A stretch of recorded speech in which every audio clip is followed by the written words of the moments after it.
Okay, now let's turn to politics. I wouldn't be doing this if I weren't a strong supporter of Obama.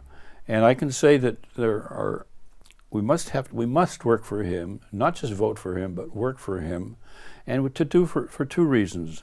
One is if he loses, if it goes to McCain and Palin, we're talking about a horrifying set of probabilities, which includes, incidentally, not only war and economics, but both of them. And it's just terrifying to think about what will happen if this militarist McCain gets in power and this witless person, Palin, becomes president because he's not very well. He's 72 years old and so on.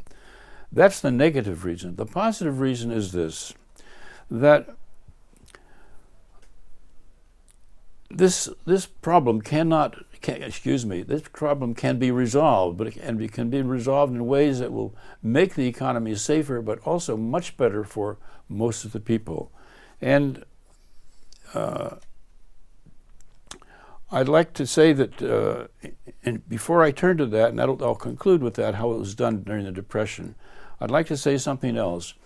If Obama is elected as president, in the first place, he's a very intelligent and a very decent guy. He's not a person on the left, but he's a decent guy and very intelligent.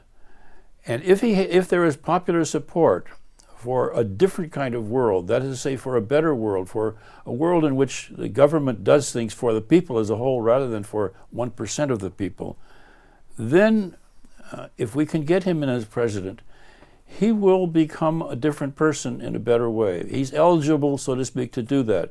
Whereas the presidents we've had going back in my lifetime have not been, except for one, and that's Franklin Delano Roosevelt. And I wanted to say what Roosevelt did, but let me just say one other thing. To have the black man elected as president would mean that for the first time in our history in the United States, the chances of reducing racism well below the terrible level at which it still exists, the chances of doing that would be very, very much multiplied, especially for young people. For young people who grow up in the United States with a black person as president, it would be very difficult to try to convince them there's something wrong with people being black and so on. I can't go on with that, but you can think about it. How wonderful that would be in terms of getting rid of racism, because racism is the one thing, not the one thing, but one of the worst things that is characteristic of the United States. So let me just say what happened with Roosevelt. Roosevelt was elected in 1932. When he was elected, he was a conservative. He had been governor of New York. He was a conservative. He was from a rich family.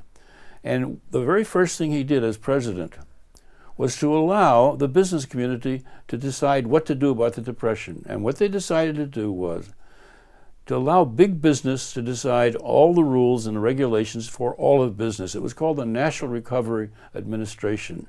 And what it did was, in effect, to give great political power in addition to the business power. And it was declared unconstitutional about 4 years later. Roosevelt, by 1935, had ceased being conservative, and because he had been listening to the people, because there was a movement going on in the United States. Workers were developing unions, which they hadn't had before, and average people were beginning to take political actions in order to try to get something decent going. And from that time on, beginning in 1935, when we had the Social Security Act passed, which is the first pension for the people in the United States, from that time on, Roosevelt went on thing after thing, making for all kinds of decent improvements. And when he died in 1944, just as he was reelected in 1944 for the fourth time, and his State of the Union speech that he gave as he took office for the fourth time, and he died very shortly after that, was what he called a second Bill of Rights. What he was asking for, telling the American people what they should be working for, were a handful of things which we can call the basic rights.